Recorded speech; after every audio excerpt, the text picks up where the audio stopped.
சிறகடிக்க சீரியல்ல இப்போ ஒரு பக்கம் பார்த்தீங்கன்னா, மனோஜ் ஜெயில்ல இருக்காரு. விஜயா போயிட்டு குடும்பத்தோட போய் போலீஸ் ஸ்டேஷன்ல நிக்கிறாங்க. "சார் என் பையன் தெரியாம போட்டான் சார்" அப்படின்னோன, போட்டான்ல உங்க பையன் பண்ணது தப்பு தானே" அப்படின்னோன, "ப்ளீஸ் சார் வெளியில விட்டுருங்க சார்" அப்படின்னு கெஞ்சுது விஜயா.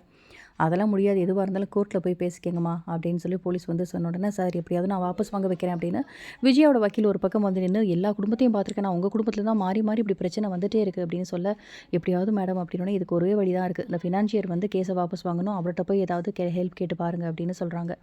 இன்னொரு பக்கம் யாருமே எதிர்பார்க்காத வகையில ரோஹிணி வந்து நிக்கிது. "ஐயோ! மனோஜ் மனோஜ்ன்னு கதறுது. மனோஜ் ஐயோ! என்ன மனோஜ் ஜெயில்ல இருக்க? கவலைப்படாத மனோஜ். உன்ன நான் வெளியில எடுக்கிறேன்" அப்படின்னு. "நீ யாருடி?" அப்படின்னோன, "நான் தான் சார் இவரோட பொண்டாட்டி" அப்படின்னு போலீஸ்ட்ட சொல்லும்போது, "நீ நிக்காதடி. இவ பொண்டாட்டி இல்ல சார். பொய் சொல்றா சார்" அப்படின்னு விஜயா வந்து கத்த, "இது ஃபிஷ் மார்க்கெட்டா? இல்ல போலீஸ் ஸ்டேஷனா? வெளியில போங்கம்மா முதல்ல" அப்படின்னு கத்துறாரு. "நான் போயிட்டு ஃபினான்ஷியர்ட்ட பேசி உன்ன வெளியில எடுத்துர்றேன். கவலைப்படாத மனோஜ்" அப்படின்னு ஒரு பக்கம் ஓடி போயிருது. அடுத்ததா என்ன நடக்குது அப்படின்னா, நம்ம மீனா போயிட்டு, "உன்னோட வேலை தாண்டி சிந்தாமணி இது" அப்படின்னு சொல்லி அங்க போய் கேட்க, "உன்னோட அத்தையோட வீடு இருக்கு பாரு, அத என் பேர்ல மாத்தாம விடவே மாட்டேன். எனக்கு இன்னொரு பிசினஸ் இருக்கு தெரியும்ல. எந்த வீடெல்லாம் இந்த மாதிரி பிரச்சனைகள் இருக்கோ, அத கம்மி விலையில நான் வாங்கிருவேன். அதுக்கு தான் பிளான் பண்ணியிருக்கேன்" அப்படின்னோன, "நீ கனவுல கூட நீ நினைக்கிறது நடக்காது" அப்படின்னு சொல்லிட்டு மீனா ஒரு பக்கம் பிளான் பண்ணிட்டு போகுது. போயிட்டு அந்த சங்கத்தில இருக்க சிந்தாமணி மேல என்னலாம் கேஸ் இருக்கோ, அது எல்லாத்தையுமே எழுதி வாங்கிட்டு ஒரு கட்டு பேப்பர் கொண்டு வந்து வச்சுட்டு, "இது என்னன்னு தெரியுதா? இத போலீஸ் ஸ்டேஷன்ல போய் குடுத்தேன்னா, நீ என்னென்ன தப்பு பண்ணியிருக்கன்னு எல்லாமே இதில இருக்கு. உடனே நீ ஜெயிலுக்கு தான் போவ.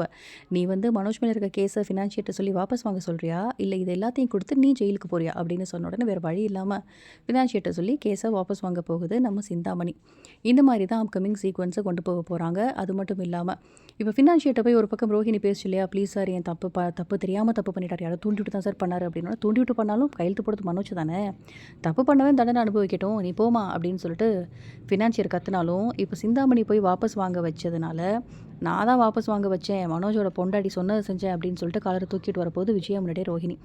ரோஹிணிய பார்த்து விஜயா கோவப்பட்டாலும், மனோஜ்க்கு இப்ப தான் நம்ம ரோஹிணி தான் நம்ம கரெக்ட்டான பேர் அப்படின்னு சொல்லிட்டு ஹரிணி யோசிச்சதெல்லாம் சொன்னதெல்லாம் யோசிச்சுட்டு, ஒரு பக்கம் சீக்கிரமே போய் சேர போறாரு ரோஹிணி. ஸோ ரோஹிணி மேல ஏன் தான் டைரக்டருக்கு இவ்ளோ ஒரு அக்கறை அப்படிங்கிறது தெரியல. ரோஹிணி நினைக்கிறதெல்லாம் நடக்குது. என்ன நடக்க போகுது அப்படிங்கிறத பார்க்கலாம். இந்த வீடியோ பிடிச்சிருந்தா லைக் பண்ணுங்க. இந்த மாதிரி அப்டேட்க்கு நம்ம சேனல சப்ஸ்கிரைப் பண்ணுங்க.